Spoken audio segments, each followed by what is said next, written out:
Hey, AP, good morning.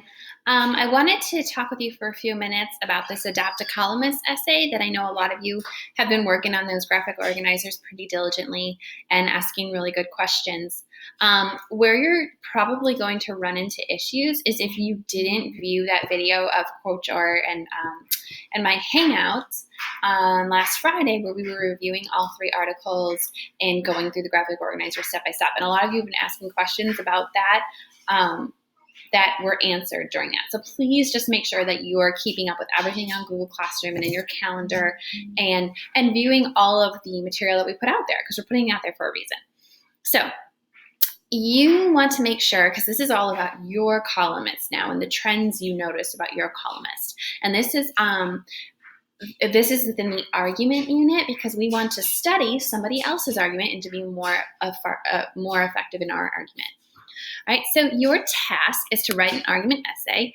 It's also a little bit research-based, where you include the intended purpose. Now, remember, the intended purpose was the very last box that we had for Ben Shapiro, and that is, what is the overarching intended purpose, right?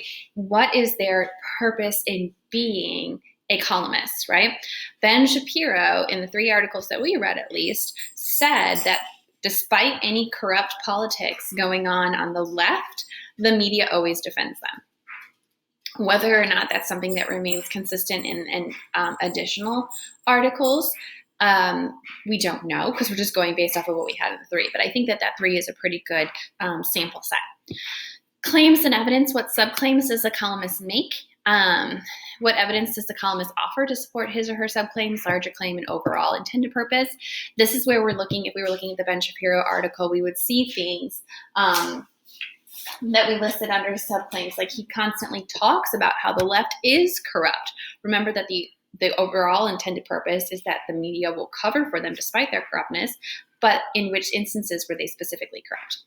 Line of reasoning. How does the columnist connect his evidence to his or her subclaims? We made some recognitions of Ben Shapiro's specific organizational structure, right? He typically started with a story that was pretty pervasive in media. The first article I'm trying to remember was with Elizabeth Warren, right? We're all pretty familiar with her because she was, up until recently, a candidate for president. At the very least, we know her from that, but also a senator, right? So we start with a story of somebody who's pretty well known, and then we move into intended purpose, and then offer other stories of people and instances that support his intended purpose. That seemed to be the way he organized his articles. Sophistication. How does a columnist convey a tone? So what is that specific tone? I think if we were to describe Ben Shapiro's tone, I can't remember who said it, but that was definitely absurd, right? He talked with an absurdity in his articles. And what word choices, syntactic, remember that sentences, and rhetorical strategies did he or she, depending on the columnist, use to convey that tone? So in your essay, that's food for thought. In your essay, you need to include an introduction. This is your introduction paragraph that summarizes the background information relevant to the understanding of the overall intended purpose. So now, where did this person grow up? When were they born? How many brothers and sisters do they have? No, don't care about that, right? Unless it's relevant to their overall intended purpose, right? Why does this person believe what they believe? Why does Ben Shapiro believe what he believes about the media? What in his past has led him to make that belief? That's what's important in the introductory paragraph. Your thesis, last sentence of your introductory paragraph, should include your observations about your selected columnists, which include the overall intended purpose and the frequently used rhetorical strategies, et cetera, et cetera. Those things that you would typically include in a thesis statement that you'll cover within the body paragraphs of your essay. So your body paragraphs, I don't want to include a number of paragraphs that's required, because the organizational setup is and wherever will be your choice.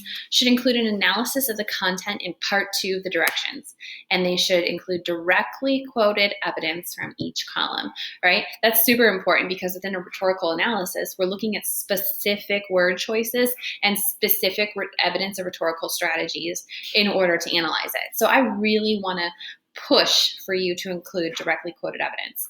I'm about to run out of screencast time, so I'm going to do a part 2 to this video. I'll see you in a sec.